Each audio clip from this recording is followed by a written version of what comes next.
Eso es una injusticia. Que se detenga la verdad, que no se predique la verdad por una falsa tolerancia, es una injusticia. Y eso produce la ira de Dios. Vaya, pregúntenle a San Pablo qué quiere decir con eso. Padre, y entonces una pregunta, cuando usted está con esos pastores, ¿verdad? Y usted le explica y le enseña que lo que usted está diciendo está en la Biblia y es cierto, cuando ya termina todo, ¿en qué quedan ellos? Es decir, siguen igualitos, con su mismo pensamiento erróneo, o qué deciden. No, Eso igual, depende de la magnitud del negocio. igual no pueden quedar. No. La palabra de Dios, dice Hebreos 4:12, es viva y eficaz, más penetrante que una espada de doble filo, llega hasta los tuétanos, no hay ser humano que pueda resistir. Igual no puede quedar. Hay quienes se convierten. Y hay quienes ya la conciencia les dice, estás haciendo algo que no es correcto. Una pregunta indiscreta, padre. El sectarismo, negocio, verdadera religión o qué? Eh, yo podría decir, hablemos de los cabecillas. Sí. Los cabecillas, un 95% es negocio. Yo podría decir otro, podría decir un 3% ignorancia. ¿Sí? Y el otro que queda, terquedad. Es un gran honor darle la bienvenida a este misionero de Dios, este hombre de Dios, misionero de la misericordia nombrado por el Papa Francisco. Bienvenido, Padre Luis Toro. Muchas gracias. Me siento muy feliz. Me siento como pez en el agua al encontrar la familia aquella que Jesús me prometió. Quien deja padre, madre, hijo, familia, por mí, por el Evangelio, encontrará 100 veces más en familia. Y yo he encontrado esa familia, gracias a Dios, porque Él cumple su palabra. Y veo con cuánto amor ustedes me reciben, pero también con cuánto amor la gente está dispuesta a escuchar la palabra de Dios. Eso me hace a mí muy feliz. Gracias, bienvenido una vez más, señores. Ustedes tal vez no conocen, tal vez muchas personas no han escuchado sobre el Padre Luis Toro, pero vamos a escuchar un poquito sobre quién es el Padre, quién es Luis Toro, quién es ese hombre que recibió ese llamado del Señor. Si usted nos cuenta un poquito de esa historia, de cómo llega ese anonadamiento hacia el Señor. Pues el padre Luis Toro es simplemente un campesino del campo, dice uno por allá, que Dios lo sacó del monte para mandarlo a predicar cuando él nunca había pensado salir siquiera del país y cuando no podía, cuando estaba en la escuela o en el liceo, siquiera hablar en público porque le daba miedo, porque le daba pena. Y todavía le da miedo, le da pena, pero ya el Espíritu de Dios me ha dado la fortaleza y la capacidad de ignorar el respeto humano, dejarlo a un lado. Entonces el Espíritu Santo ha obrado de esa manera y me ha ayudado a mí a sentir la necesidad de llevar el Evangelio, porque veo con preocupación, veo con mucha preocupación cómo el mundo se va hundiendo por falta del conocimiento de la palabra de Dios, o sea, 4:6, mi pueblo perece por falta de conocimiento. Yo veo cómo se hunde el mundo por falta de que se predique la palabra del Señor, que precisamente, si vamos al Génesis, el Génesis dice que Dios con su palabra creó todas las cosas, y Hebreos 1 del 3 en adelante dice que Dios sostiene todo con el poder de su palabra. Entonces la palabra de Dios todo lo transforma, todo lo renueva, pero no la queremos encarnar. Cuando Juan capítulo 1 versículo 14 dice que la palabra de Dios se encarnó y habitó entre nosotros, ahí es donde comienza la salvación. Pero la Virgen María, modelo del cristianismo, la primera cristiana que encarnó a Cristo, ella al encarnarlo lo dio al mundo.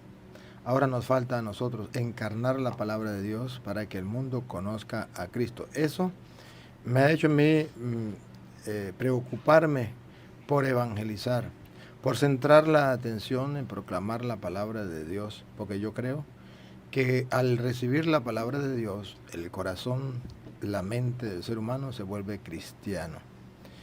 el corazón es cristiano, la mente comienza a sufrir una transformación, o lo que Jesús llamaba una conversión. Pero si no se predica la palabra de Dios, no hay una transformación del corazón, una conversión. Y por eso es que he tomado la decisión de llevar el Evangelio. Incluso antes de ordenarme, yo decía, ¿ordenarme para qué? Y sentía miedo de la ordenación. Y no todo preocupado por comprar sus cosas para la ordenación, y yo todavía pensando, ¿me ordeno o no me ordeno? Porque me voy a ordenar ¿a qué? Y cuando la gente me pregunte por qué esto, por qué aquello, ¿qué voy a responder? No, yo no me quiero ordenar. Y fue cuando saqué un año en el seminario, me salí, me puse a estudiar la palabra de Dios para poder dar a conocer la palabra de Dios, porque nadie da lo que no tiene. Así es. Y eso ocurrió un 18 de noviembre del año 2000, es decir, hace 22 años y piquito que usted se hizo sacerdote. Sí, fue en el año 2000. Yo soy de las nuevas generaciones del siglo XXI. Y eso, bueno, no es por casualidad, ¿no? Que sea en el 2000, que Dios quiso que fuera así. Y fue espectacular. Viví ese momento muy lindo, sabiendo lo que estaba haciendo. Claro, yo le había pedido a mi obispo, normalmente pues para ordenarse uno va a hacer un retiro. Y yo le pedí a mi obispo que sí, que me permitiera, yo quería vivir el retiro una semana, pero que me permitiera vivir yo el retiro, que yo lo disfrutara, y que yo quería vivirlo en la oración y en la lectura de la palabra. Y mi obispo no, es un ser especial, yo lo amo mucho, porque es un hombre muy inteligente, muy sabio. Me dijo, pues eso no es normal, pero haga usted mismo el retiro. Y me fui por allá a una comunidad y me puse a orar y a leer la Biblia, lo que hablaba la Biblia sobre lo que deberían ser los sacerdotes, lo que deberían ser los obispos, los ministros de Dios. Y yo dije, no, qué lindo, esto es grandioso. Y cuando fui a la ordenación, fui extasiado de lo que estaba haciendo. Bendito sea el Señor. ¿Y a cuántas personas usted ha extasiado porque han descubierto un evangelio objetivo, real, de lo que realmente el Señor nos dice en la palabra, a lo que nos envía, y ayudar a tantos a descubrir que la Iglesia Católica es la verdadera Iglesia de Dios, de Jesucristo? Y queremos invitar un momentito en este espacio a Jan Rosado. Él es un joven dominicano que estuvo muchos años, ¿verdad?, en la iglesia evangélica y está en el proceso de volver a casa. Y queremos pues compartir un poquito de su experiencia y de cómo él llegó a esa conclusión y compartirlo con usted y también con todos nuestros amigos oyentes. A mí me parece excelente, claro que sí.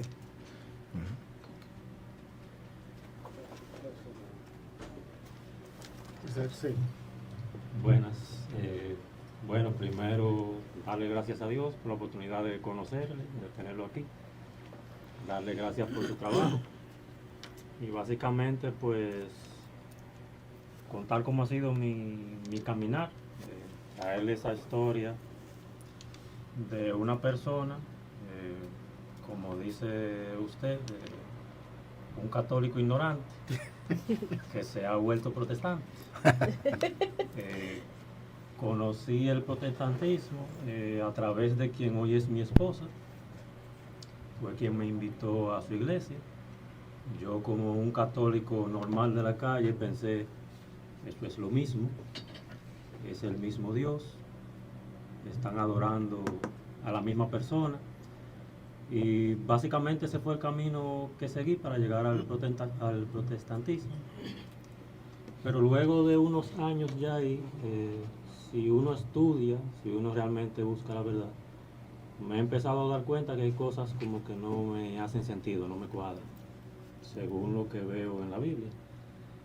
Al tener falta de estudios, aquí por ejemplo en el país, por lo menos yo no conozco en mi denominación, personas con estudios de apologética.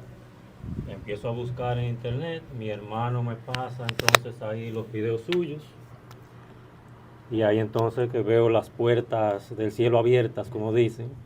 Veo a alguien que enseña con autoridad, que enseña basado en la palabra, que se enfrenta a pastores y a protestantes con la verdad, con sencillez y con amor, que es lo que percibo cuando veo sus videos. Y nada, estoy en ese caminar, aún no he dado el paso, aún no estoy oficialmente regresado o reintegrado a la iglesia. Me parece que estoy a ley de una confesión, básicamente, porque yo era católico. Pero aún no he dado ese paso porque he querido llevar tanto a mi esposa como a mis hijos por el mismo camino que yo he recorrido. Entonces, he querido que ellos recorran ese camino conmigo para que juntos podamos entonces regresar a la iglesia de Cristo. A mí me parece muy interesante eso, ¿no? Y le felicito. Porque nosotros no tenemos que defender una verdad de cualquier persona. Porque en el mundo en que vivimos se dice que cada uno tiene su propia verdad. Y dejémoslo así. Nosotros no vamos a defender esa verdad de esas personas. Nosotros tenemos que defender la verdad única, absoluta, que viene de Dios. Y es la que encontramos en las Sagradas Escrituras. Entonces, por seguir cada uno su propia verdad, abandonamos la verdad verdadera. Escuchaba a alguien que decía que sobre el altar de la tolerancia se sacrifica y se asesina la verdad. Entonces, por decir, es que tenemos que ser tolerantes, cada uno tiene su propia verdad y hay que dejarlo tranquilo y no decirle nada. Se está sacrificando, asesinando la propia verdad. Y se convierte en asesino porque el mismo Jesucristo dice, allá por ejemplo en el Evangelio de San Juan capítulo 8, versículo del 40 al 44, o al 45 si quiere. Jesucristo pelea con los judíos y les dice, ustedes quieren matarme. Y ellos dicen, nosotros no queremos matarte, ¿estás loco o qué? Y le dice, sí, me quieren matar, porque yo les digo la verdad, y ustedes no quieren escucharla. Ustedes son hijos de su padre el diablo, porque su padre es un mentiroso, ha matado la verdad. Y por haber matado la verdad, todo lo que dice es mentira, pues es padre de toda mentira. Entonces Jesucristo viene a enseñar que la verdad está siendo asesinada. Pero está siendo asesinada sobre el altar de la mal llamada tolerancia.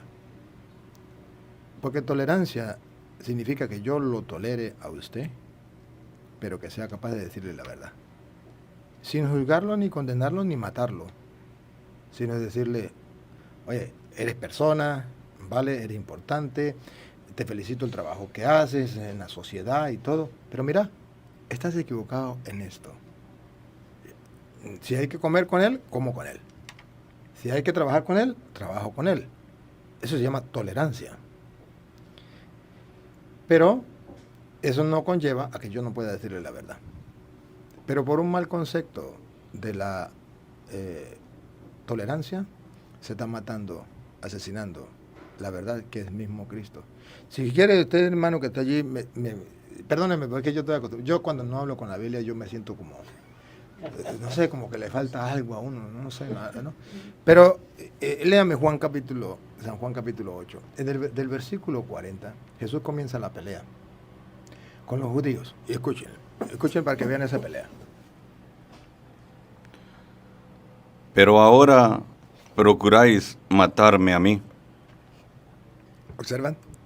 Jesucristo le dice, me quieren matar a mí. Bueno, ya ahora nosotros entendemos por qué lo quieren matar, porque él dijo, yo soy el camino, la verdad y la vida. Al matar la verdad, matamos a Cristo. ¿Me captan? Y eso es lo que los evangélicos no saben, pero eso es lo que el mundo tampoco sabe, los católicos tampoco saben. Entonces los católicos dicen, no hay que decirle la verdad a los hermanos separados para no herir sus sentimientos. Pues si no le decimos la verdad para no herir los sentimientos, entonces estamos matando la verdad. Y al matar la verdad, estamos matando a Cristo. Él lo mismo lo dice, por eso me gusta que sea la Biblia que lo diga. Y es la Reina Valera, aunque le quitaron sabiduría. Repítalo. Pero ahora procuráis matarme a mí, hombre que os he hablado la verdad. Ay, no. A mí me fascina. Yo cuando leo la palabra de Dios, a mí me fascina. Ahora, lo que no entiendo es por qué la gente no se da cuenta. ¿Por qué la gente no lo ve? Si es que está escrito, y más claro no puede ser. Si yo mato la verdad, mato a Cristo. Dígame, ¿no es lo que estamos haciendo los católicos? Estamos asesinando la verdad sobre el altar de la tolerancia, diciendo que hay que tener tolerancia. Vuelvo y repito, yo tengo tolerancia con los hermanos separados. ¿No han visto los videos? ¿Cómo los tolero? Me insultan, me maldicen, me dicen hasta de qué mal me voy a morir, me desean muerte de cáncer en la garganta, otros en el hígado, otros en quién sabe dónde. Y yo los tolero. Pero les digo la verdad, no mato la verdad. El problema de hoy es el relativismo. Todo es igual, todo es, y eso es relativo, eso no es el problema, que nos lleva a una supuesta tolerancia que asesina la verdad, y Jesucristo dice, y ustedes matan la verdad. Pero, y si quiere, busque, no me pierda esta, porque no puedo dejar de compartir, ya que usted me da la oportunidad de demostrar que lo que está pasando, según dice Romanos, no me pierda esta, Romanos capítulo 1, versículo 18, viene a decir otra vez que hay un problema, que la verdad se está dejando a un lado, se está destruyendo. Y nosotros los católicos la estamos dejando destruir por la injusticia que hay en el mundo. Y dice, pero el castigo de Dios está para esas personas. Escuche, si no está en la Biblia no me crea. Porque la ira de Dios, ¿Captan? La ira de Dios. A Dios le da ira, ¿no? Parece algo, ¿cómo se llama eso? Como que no pega ni con goma, ¿no? Exacto. Contraproducente. Eso, ¿sí? Pero la Biblia dice la ira de Dios para decir, si, Dios no comete pecado de ira, pero para decir, si hay algo que está en contra de Dios tan grande, es que no aceptemos la verdad. Es que no amemos la verdad, es que no prediquemos la verdad. Porque va a un extremo, San Pablo se fue a un extremo, la ira de Dios. ¿Cómo se come eso? Sí, y grandioso es esto, Padre Luis Toro, porque a mí me tocó descollar un poco con sus videos, y yo fui de la persona que yo iba, escuchaba una parte y escribía, paraba el video, escuchaba otra y escribía, sobre todo en pandemia, y ahí pues había muchos apologetas y todo eso, y me conocí muchos hermanos protestantes, esperados, ¿verdad? Y uno le explicaba las cosas, la verdad como está en la Biblia, y ellos a pesar de todo eso decían que no es así, y yo le decía, pero y entonces, porque es la Biblia que lo dice, es la Biblia. No, porque mi pastor. Entonces yo le dije, ok, ¿a quién tú sigues? ¿A tu pastor o a Cristo? Y ahí es donde, eso es lo que yo no entiendo. ¿Cómo tú sabiendo que eso está en la Biblia y que Jesucristo, óigame, fue la vida de Jesucristo ahí? ¿Cómo tú dices no, que no es así? ¿Qué es lo que han hecho, Padre, con esas personas que han nublado sus ojos y su entendimiento para no poder desarrollarse en el amor hacia Cristo, el amor verdadero, y entender que esta iglesia universal, que es nuestra iglesia católica, es la verdadera? Y hasta han dicho, por ahí he visto, que han dicho, no, porque Jesucristo no vino a ser una religión. Jesucristo vino y pasó por el mundo y dejó sus ideas. ¿Qué es esto? ¿Hasta dónde es que queremos matar a Cristo? Y San Pablo dice, la ira de Dios se apodera de esa persona. Porque otra vez. porque la ira de Dios se revela desde el cielo Desde el cielo. contra toda impiedad Mire cómo llama, ¿cuál es el pecado? Una impiedad. ¿Cuál es ese pecado de impiedad? e injusticia de los hombres que detienen con injusticia la verdad. Eso es una injusticia. Que se detenga la verdad, que no se predique la verdad por una falsa tolerancia, es una injusticia. Y eso produce la ira de Dios. Vaya, pregúntale a San Pablo qué quiere decir con eso. Padre, y entonces una pregunta, cuando usted está con esos pastores, ¿verdad? Y usted le explica y le enseña que lo que usted está diciendo está en la Biblia y es cierto, cuando ya termina todo, ¿en qué quedan ellos? Es decir, ¿siguen igualitos, con su mismo pensamiento erróneo, o qué deciden? No, Eso igual, depende de la magnitud del negocio. igual no pueden quedar. No.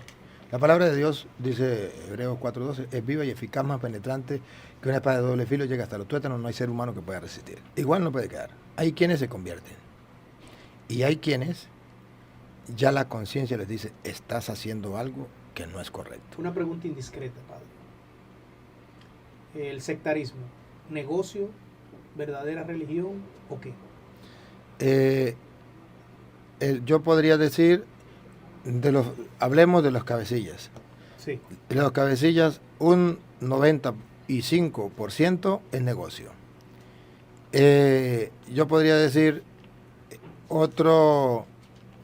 podría decir un 3% ignorancia. ¿Sí? Y el otro que queda, terquedad. Mire, padre, una pregunta importante. Usted decidió, después tal vez del curso de Mariología que usted tomó también, ¿verdad? Decidió salir al mundo a enfrentar a aquellos que han mermado en su conocimiento o son ignorantes en cuanto a la palabra de Dios se refiere. ¿Cuál es ese mensaje que usted tiene para esas personas que hoy en día tienen esa ignorancia en el mundo? Esa es una.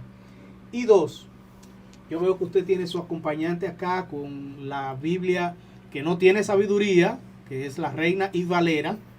Lamentablemente no tiene sabiduría y tiene nuestra Biblia, ¿verdad?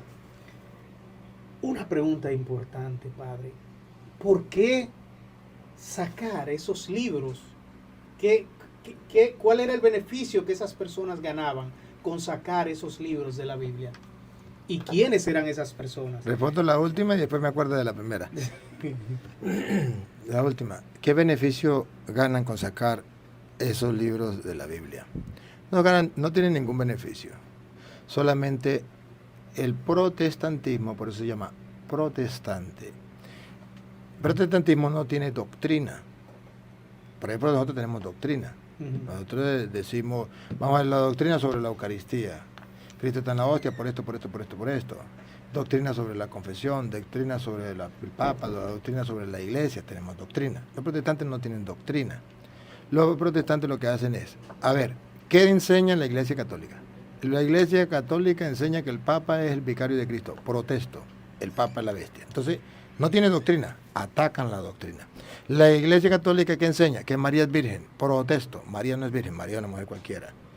La Iglesia Católica enseña que Cristo está en la hostia. Protesto, Él no está ahí, es un símbolo. Entonces ellos no tienen doctrina, ellos lo que son protestantes. Entonces, al ser protestantes, la Iglesia Católica hizo la Biblia y dio la Biblia al mundo. Pero luego, los judíos no aceptaron el Nuevo Testamento, por lógica y razonable. Ellos no creen en Cristo, en Mesías. Y luego, los cristianos aceptaron unos libros del Antiguo Testamento que todos, judíos, cristianos y no cristianos, habían aceptado, que se llama los libros de la Escuela de Alejandría, que existían en el tiempo del apóstol, era lo único que existía, el canon de Alejandría. El canon de Alejandría, sí. Entonces, los judíos, ellos, hasta ahí, católicos y no católicos, cuando vino Cristo, cuando vinieron los apóstoles, tenían el canon de Alejandría, que tenían todos los libros. Pero luego, en el año 90 después de Cristo, los judíos en Palestina dijeron, nosotros no somos cristianos, vamos a hacer nuestro propio canon. ¿Por qué nuestro propio canon? Porque en esos libros de Alejandría hay unos libros que hablan de Jesucristo en profecía, lo que le iba a pasar a Jesucristo. Por ejemplo, Sabiduría, capítulo 2, versículo 12 en adelante, habla de lo que le va a pasar a Jesucristo y dice exactamente un retrato hablado de lo que en el futuro iban a tratar a Cristo. ¿Y quiénes lo iban a matar? Los judíos. Entonces los judíos dicen, oye, nosotros vamos a quedar como asesinos en el mundo.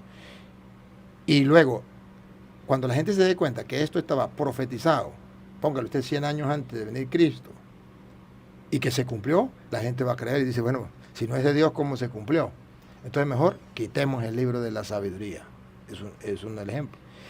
Y quitan otros libros. Para quitar el de la sabiduría tienen que quitar otros libros, con la excusa de que esto está escrito en griego y Dios solamente habla en hebreo. Dios no sabe hablar griego, sino sabe hablar solamente hebreo. Entonces vienen y quitan estos 7 libros. No hay problema. Los cristianos, que son los católicos, hacen la Biblia en el año 382 y luego no hay ningún problema. Viene el año 1520 con Martín Lutero y en el año 1527 por allí, creo que fue, más o menos, no recuerdo la exactitud, que Martín Lutero se revela totalmente contra la iglesia. Supuestamente por bulas papales fue. Por lo que haya sido, pero él pone en las 99 tesis. Sí. Sin embargo, ahora que usted habla de la tesis, algo importante que he aprendido con sus videos es que Martín Lutero era mariano. Claro. Era mariano Sí. totalmente. Y entonces, ¿qué tipo de protestantes que tenemos en el día de hoy que no quieren saber de María? Pues simplemente porque él dijo el lema, cada quien interpreta las escrituras por su propia cuenta, y los hijos de él la interpretaron y sacaron a María. Pero continúo entonces con lo de la Biblia y dice, en el año 1520, pongámoslo redondo, viene Martín Lutero, y Martín Lutero forma el protestantismo, pero no le quita los libros a la Biblia. Y tiene tentación de quitarlos. No los quita porque sabe que lo hizo la Iglesia Católica. Y los pone después del Apocalipsis. Y lo dice Apocalipsis ahí, que quien quite Ajá. libros. Ajá, 22:18 de Apocalipsis. Luego, viene, él quita y los pone como apéndice. Pero luego, los cristianos católicos, los cristianos protestantes, después de Martín Lutero, todos tienen los mismos libros. Todos, 73. Hasta el año 1825. En el año 1825, las sociedades bíblicas que ya comienzan, dice todos los protestantes, y dice, bueno, nosotros tenemos que protestar contra la Iglesia Católica, no podemos ser igual a la Iglesia Católica. Vamos a protestar contra estos libros. Y en el año 1825 comienzan a quitarle 7 libros a la Biblia. De modo que la Biblia, Reina Valera, la Biblia protestante del año 1800, tenía los 73 libros, igual que nosotros. Solo a partir del año 1825 le quitan. Y de ahí en adelante comenzaron a quitarle. Y obligaron a todos los protestantes a quitarle ese libro, y si no, no le regalaban Biblia. Entonces, ahí, ¿cuál es el detalle? ¿Por qué le quitan los libros? Para protestar. Para tener algo distinto en contra de la iglesia, porque ese es el lema de ellos. Pero no le funciona en nada. O sea, a ellos no les beneficia en nada. Bueno, al árbol que da los frutos maduros es que se le tira las piedras. Padre, Reina y Valera, ¿quiénes eran? Dos personajes. ¿Pero ellos fueron sacerdotes? O... No, la verdad que yo no estaba cuando eso y no me acuerdo. No sé mucho la historia de ellos, pero sé que eran 2 personajes que Okay. tradujeron la Biblia, pero la tradujeron en beneficio propio. del latín. Ajá. Ya la iglesia lo había traducido al latín. Y ellos no lo tradujeron del original, lo tradujeron de la traducción que ya la iglesia había hecho. Padre, usted sabe que me surge una pregunta en todo este proceso, a propósito de que Jan está con nosotros. ¿Qué consejo le pudiera dar usted a una persona que como él está en el proceso, que probablemente tengamos en nuestra audiencia algunas personas que estén pasando por eso mismo? ¿Cómo lidiar aunque usted nos decía ahorita, decir la verdad, ser tolerante, pero decir la verdad? Pero a veces no es fácil con el esposo, con los hijos, con la esposa en este caso. Y como qué pautas pudiera tener para decir, bueno, ya encontré la verdad, ¿cuál es mi próximo paso? ¿Espero a que los demás me sigan o voy avanzando?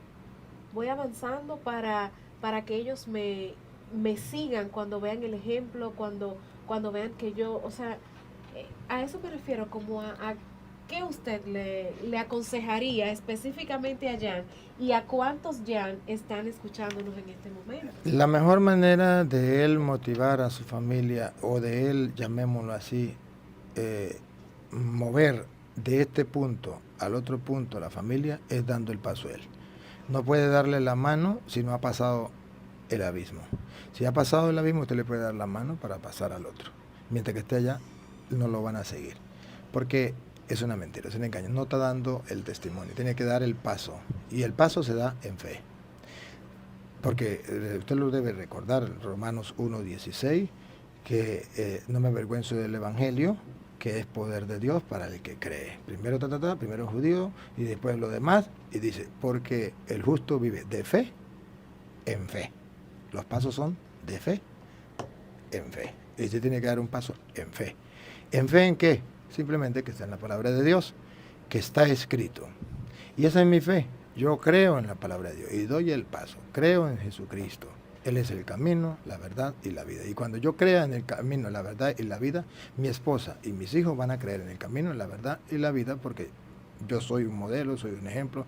Y no solamente modelo y ejemplo, Cristo dice que el hombre es la cabeza del hogar, de la familia. Entonces, si es la cabeza, pues donde la cabeza va, también va el cuerpo. Y simplemente decirle a las personas que también están como usted, decirle, hoy día tengo quien me haga propaganda de gratis en contra mía. Tanto católicos como protestantes dicen que yo lo que hago es pelear con los protestantes. Y en realidad jamás he peleado con un protestante. Me han insultado, me han dicho todo, y yo nunca le he dicho una mala palabra a ningún protestante y espero nunca hacerlo. Y yo he tratado de ser lo más dulce, lo más amoroso, lo más cariñoso con todos. Pero también dentro de ese amor les he dicho la verdad, porque el amor sin verdad no es amor verdadero, es amor falso. Entonces, le diría a las personas que están pasando por la misma situación suya, simplemente, si no está en la Biblia, no crean. Listo. Porque Padre. la Biblia es el fundamento de nuestra fe. Padre, nosotros tenemos otro audio. Me gustaría que nos explicara brevemente sobre el falso evangelio que hablaba Pablo en Corintio y también sobre la cuaresma que dicen los hermanos separados que no es bíblico. Pues según dice San Pablo, 2 Corintios capítulo 11, en el versículo 3, él viene a hablar sí de un falso evangelio, pero en Gálatas 1:8, primero busca en 2 Corintios, usted lo puede buscar allí. En Gálatas 1:8 usted lo puede buscar en su casa, desde el 7, dice que no hay otro evangelio, sino que hay personas que distorsionan el evangelio. Vamos a escuchar primero 2 Corintios capítulo 11, versículo 3. ¿Cómo es que viene otro evangelio y la gente no lo sabe y no lo cree? Y hay predicadores, apóstoles, evangelistas de ese evangelio, otro Cristo, y la gente no lo sabe y piensa que es lo mismo, incluso sacerdotes. Escuchamos. 2 Corintios capítulo 11, versículo 3, en adelante. Pero temo que como la serpiente con su astucia engañó a Eva. Me gusta que comience de ahí, porque ahí muestra que es el diablo, la serpiente que con astucia engañó a Eva. El diablo, y mire la palabra astucia. Astucia significa sin que la gente se dé cuenta. Por eso los católicos no se dan cuenta. Con astucia engañó al diablo y está engañando al mundo. ¿Qué pasó? Siga. Vuestros sentidos sean de alguna manera extraviados de la sincera fidelidad a Cristo. De la verdad, de la sincera fidelidad a Cristo. Siga. Porque si viene alguno predicando a otro Jesús que el que os hemos predicado, o si recibís otro espíritu que el que habéis recibido, Y ahí viene su respuesta. Dale. u otro evangelio que el que habéis aceptado, bien lo toleráis. yo respeto a los que digan que eso es lo mismo, pero yo me aferro a lo que dice la Biblia. Viene gente predicando a otro Jesús, otro espíritu y otro evangelio. Y el reclamo que Dios nos hace a través de San Pablo es, y ustedes lo toleran con tanta facilidad. Y San Pablo dice, es el mismo diablo que engañó a Eva con astucia, el que los ha engañado. Y el mundo está siendo engañado. ¿Y cómo lo engaña? ¿Y cómo lo engaña? Y San Pablo les quita la máscara, versículo 13. Eso que vienen bueno, sí, el 13, leamos el 13, donde San Pablo dice que eso que vienen predicando, otro Jesús, otro espíritu, otro evangelio, engañados por el diablo, la serpiente que engañó a Eva con astucia, ¿qué nombre le pone el mundo? ¿Y qué nombre le pone Dios? Porque estos son falsos apóstoles. El mundo le pone el nombre de apóstol, pero Dios le pone el nombre de falsos apóstoles, para demostrar que no es lo mismo los apóstoles de Cristo que predican al verdadero Jesús y el verdadero evangelio, a los falsos apóstoles que también predican a Jesús y que también predican el evangelio. La única diferencia es que predican otro Jesús y predican otro evangelio. ¿Guiado por quién? Por el diablo, la serpiente que engañó a Eva con astucia. Y hoy día vuelven a engañar con astucia a muchos católicos.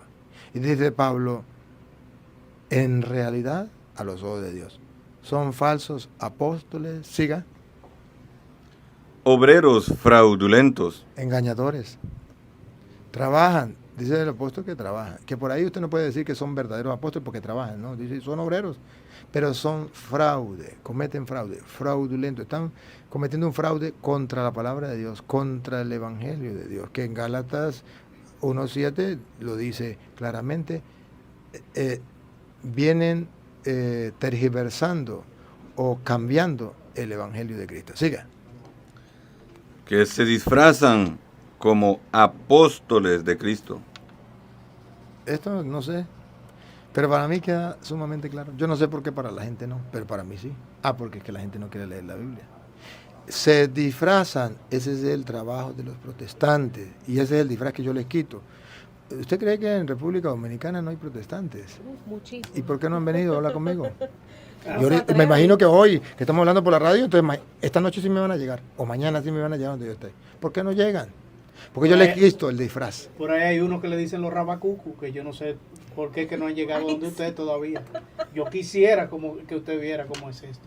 Bueno, Padre, pero entonces ahí está el detalle, dijo Cantinflas. Hay los falsos apóstoles. Pero la pregunta, él me dijo dos preguntas. La una era de que esto, los falsos apóstoles. El otro de la Semana Santa, de que no. La cuaresma. La cuaresma. La cuaresma que no es bíblica. Si la cuaresma no es bíblica, entonces ¿por qué en el Evangelio de San Mateo capítulo 4 versículo 1 habla de 40 días? ¿Qué cuaresma? 40 días. ¿De dónde viene? De la Biblia, pero la ignorancia es atrevida. Léalo, Mateo 4:1. Entonces Jesús fue llevado por el Espíritu al desierto para ser tentado por el diablo. Y después de haber ayunado 40 días y 40 noches. Listo. Eso se llama cuaresma, pero ¿qué vamos a pelear con ellos? Solamente le damos la cita para que se den cuenta por qué existe la cuaresma. Porque Jesús fue al desierto y se preparó allí con ayuno y oración, 40 días y 40 noches. Y eso es lo que nosotros hacemos en la cuaresma, prepararnos 40 días y 40 noches en ayuno y en oración, y por eso la Semana Santa está también metida allí, para el encuentro con el Señor, para vencer al diablo y triunfar con Cristo. Ahora sí. Padre, quiero agradecer a las personas que nos están viendo por YouTube desde Portugal, New Jersey y España. Sí, tenemos también algunos saluditos desde Santiago Santos, desde New Jersey, que nos dice bendiciones desde Bethlehem Boy, New Jersey. También tenemos aquí a Alicia Garrido, que dice muchísimas gracias por el programa. Carmen Rodríguez, que está en sintonía. María Pinillo dice, Padre Toro, tremendo sabio. Carmen Rodríguez también dice, yo voy a donde va a estar el lunes, si Dios quiere, y es una bendición para mí. Santiago Santos dice, Padre Luis Toro tiene unas lagunas de crianza de peces. Por aquí se sabe de todo. Padre. Yo le estaba viendo esta mañana, lo vi a usted alimentando los peces. Sí, sí. Lo que pasa es que la pobreza en Venezuela es muy grande, la miseria es muy grande, el hambre es muy grande, hecho en revolución, el socialismo, que eso es lo que hace el socialismo, trae la hambruna y la desgracia para las comunidades. Y Venezuela pues está pasando por ahí. Antes de eso queremos saludar a nuestro público porque siempre están ahí y muy interactivos con nosotros. Dice María Pinillo desde Canarias, Padre Toro está muy activo, así que usted sabe, el demonio está suelto. Felicidades, le sigo por YouTube. Gracias y ojalá tomen ejemplo toda la iglesia y sus trabajadores. La Virgen de Betania lo ayude de Venezuela. Estuvimos ahí, gran experiencia del cielo. Alabado sea Jesucristo. Dios es muy grande. También tenemos por YouTube está Heredia Castro que dice, qué hermoso, uno de mis sacerdotes preferidos, que el Señor y nuestra Madre Santísima la Virgen María lo cubra con su manto y lo cuide. Bendiciones, Padre, le quiero mucho. Y también vamos, está ese es desde Portugal. Saúl Ángel Newman está en sintonía con nosotros. Ah, sí. Dice, excelente sabiduría del Espíritu. Esa es la esposa de Eder Cáceres. Bueno. Eso fue algo que me vino a la cabeza ahorita. Porque mientras yo estuvimos en los tiempos de pandemia, yo escribía los videos suyos. Ustedes deberían de hacer un libro que diga, para ser un toro como Luis. Claro, para ser un toro como Luis, en donde usted divida, cuando habla de las imágenes, todo lo que uno tiene que saberse, cuando hablen de la adoración. Entonces, yo le voy a decir por qué. Mire, yo tuve una persona, un protestante, que una vez me dijo, el credo es un invento de los católicos. Y no saben que ahí hay 27 dogmas de fe en el credo. Entonces yo le dije, no, pues está bien, no hay problema. Pero él rezó el credo conmigo y él no se dio cuenta. Sí, porque yo le dije, mi hermano, ¿tú crees en Dios? Claro. ¿Crees que Dios es todopoderoso? Sí. ¿Que Él es creador del cielo y de la tierra? Sí. ¿Y de todo lo visible y lo invisible? Claro. Cuando llegamos al momento de católico, yo le dije, ¿y tú crees que el evangelio debe llegar a todos los lados del mundo, a todo el universo? Sí, y yo le dije, tú eres católico y no lo sabes. Está buena. Pero no me quites porque usted no me va a robar la idea mía. La idea mía es que ciertamente yo trabajo para Dios y tengo un enemigo muy fuerte que es el diablo. Sí. Y lo sé. Y por eso hago oración todos los días y no salgo sin antes hacer oración. Me puede faltar primero el desayuno, el almuerzo, la cena, pero... ¿Cuál es ese ritual, padre? Usted tiene un ritual al despertarse, dígame. Ahorita lo digo. y entonces, ahorita me lo ve. Pero entonces, observe algo. Yo lo hago, pero también quiero que ustedes, si realmente me aman, oren por mí. Porque yo a alguien escuché, pero me gustó, que cuando uno hace la oración, uno como que cubre toda la parte del frente que alcanza a ver con los ojos, pero le queda la espalda que no ve. Y esa es la oración del pueblo que ora por el sacerdote, le cubre las espaldas. Eso me gustó, al menos en simbolismo me gustó mucho, ¿no? Entonces yo digo, quisiera que todos aquellos 1.500.000 o más que hay, oraran por mí, aunque sea un Padre Nuestro. Entonces, las espaldas estuviese cubierta cuando el enemigo me ataque. Pero, como no confío mucho en que van a orar por mí, entonces el ritual que dice el hermano, ¿verdad? Yo simplemente, al levantarme lo primero, mi mente va dirigida a Dios. Eso no, sin duda, ¿no? Porque dice, ¿quieres saber quién es el dueño de tu corazón? No te mates la cabeza. Solamente examina qué es lo último que piensas cuando vas a dormir y examina qué es lo primero que piensas cuando te levantas. Y ese es el dueño de tu corazón. El dinero, el trabajo, la mujer, el esposo, el celular. El celular. Ese es tu Dios. Padre, ¿algún mensaje para todos aquellos radio oyentes de Radio María Dominicana y todos aquellos que están en YouTube, en Facebook, que nos están siguiendo ahora? ¿Algún mensaje suyo para poder crecer en el amor de Dios? Para poder crecer en el amor de Dios es conocer al Dios de las Sagradas Escrituras, que es el Dios de Abraham, de Isaac, de Jacob, el Dios de los apóstoles, el Dios verdadero. Quitarnos el Dios falso que tenemos. Y perdone, pero yo soy muy franco. Pero estoy muy preocupado últimamente con eso, con el Dios falso que nos han dado. Un Dios falso que es un Dios idea, un Dios concepto, un Dios imagen. Y no la imagen que tienen lo que dicen los protestantes, sino que cada uno se hace una imagen de Dios. Y entonces cada uno piensa, Dios es de este tamaño, Dios es así, no. Cada quien lo quiere poner a su conveniencia. A su conveniencia. Acomodarlo. Eso es un ídolo. Y esos son los ídolos que prohíbe la Biblia dentro del corazón del ser humano. Y tenemos que agarrar el Dios que dice las Sagradas Escrituras, comenzando desde el Génesis, el Dios que con su sola palabra hizo todas las cosas. Entonces, quítese la idea de que Dios no puede esto, que Dios no puede aquello, que por eso me voy a un brujo, porque Dios no me va a poder ayudar en esto, por eso. No, quítese la idea de estas cosas.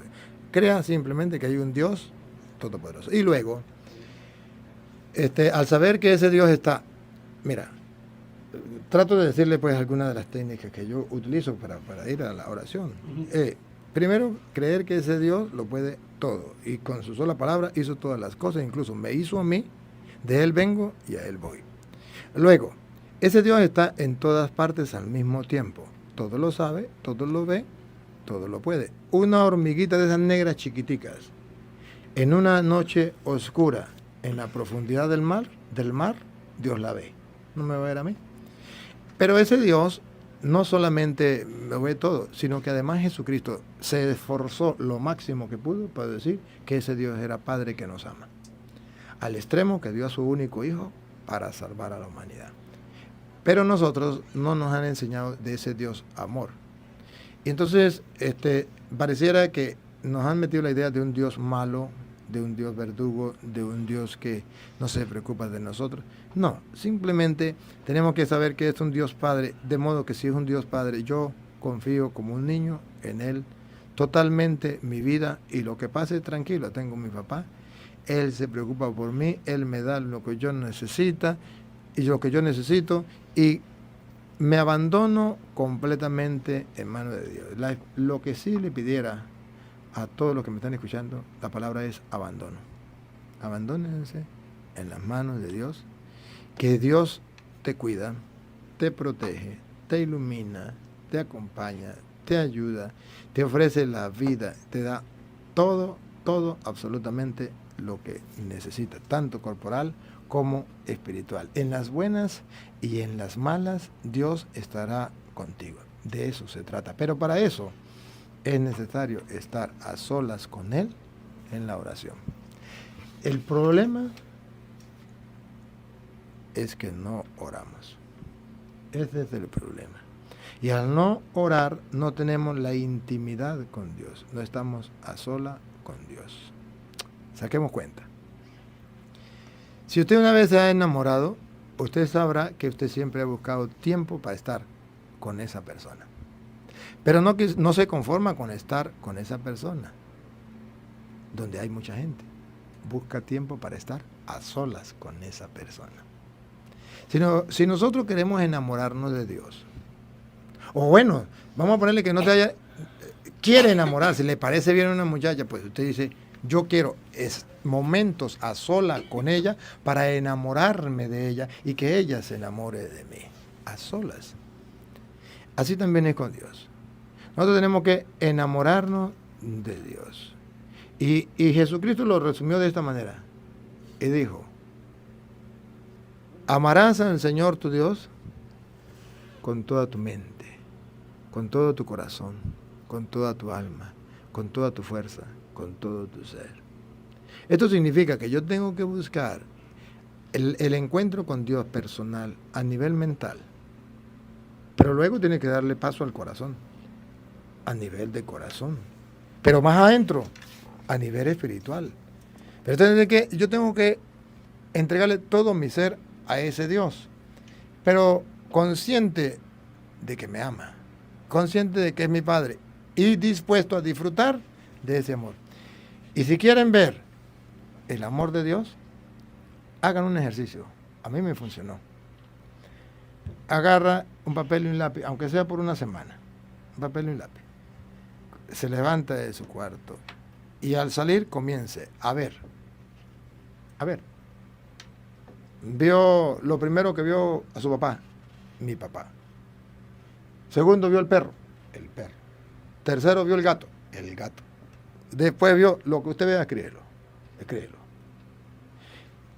Y después, en un momento que tenga, agarra el papelito y comience. Papá, Dios me ha regalado a mi papá. ¿Qué tesoro es mi papá? Gracias. Él es fruto de tu amor. El perro, mi mejor amigo. Mi mascota, gracias. Tú lo creaste, Señor. Oh, qué fantástico. El gato caza a los ratones y me quita estos muérganos que vienen a comerse las cosas allá. Y comienza usted a darle gracias a Dios y mirar que todo, absolutamente todo lo que te rodea es fruto del amor de Dios, como el papá y la mamá, que cuando van a hacer un niño, le prepararon la cunita donde va a estar, le prepararon el vestidito, le prepararon el teterito, le prepararon todo, lo dejaron listo para que cuando él llegue todo esté organizado. ¿Qué hizo papá Dios en el infinito amor? Creó el universo y lo dejó listo para que cuando yo viniera lo encontrara el aire ya listo, el sol ya listo, el calor ya listo, papá listo, mamá listo, todo alrededor para que mi hijo amado lo tenga todo y sea capaz de descubrir mi amor. Todo lo que existe es la muestra del inmenso amor de Dios, que me grita, hijo, te amo. Eres importante para mí, quiero estar contigo, quiero que me ame, quiero tener un encuentro personal, un amor profundo, íntimo, particular contigo. ¿Me lo permites? Y casi siempre le decimos, no tengo tiempo. Y Dios sigue esperando. Sigue esperando, y entonces no muramos sin antes encontrarnos con ese Dios y sin antes dejarnos invadir por su amor y corresponder a ese amor, porque amor con amor se paga. Amén. Muchísimas gracias, Padre Luis Toro, por estar con nosotros en este día. Ya hemos llegado al final de nuestro espacio el día de hoy. Gracias a todos los que han estado aquí en cabina, a todos los que han colaborado para que el Padre Luis Toro esté con nosotros. Gracias a todo su equipo. Gracias de verdad del alma, Padre Luis Toro, que el Señor le siga bendiciendo, le siga llenando de sabiduría y que ojalá todos podamos acoger ese consejo que usted nos ha dado hoy. Nos vamos con la bendición del Padre. Antes de darle la bendición, decirle a los que no conocen cómo, pueden por YouTube buscar Padre Luis Toro, y antes de darle al video para verlo, le pone suscribirse y después ver el video. Papá Dios, te doy gracias porque en tu infinito amor me permite encontrarme con estos hermanos que están aquí en este instante, pero también los que nos siguen a través de la radio o a través del internet, que es un encuentro también espiritual. Y te pido por ellos, por toda su familia, para que así como envía la lluvia bienhechora sobre la tierra y sobre los animales, así y los seres humanos, así envíe hoy tu bendición abundante sobre todos aquellos que con fe la reciban. En el nombre del Padre, y del Hijo, y del Espíritu Santo. Amén. Un grato placer. Gracias por estar ahí, por el favor de tu sintonía.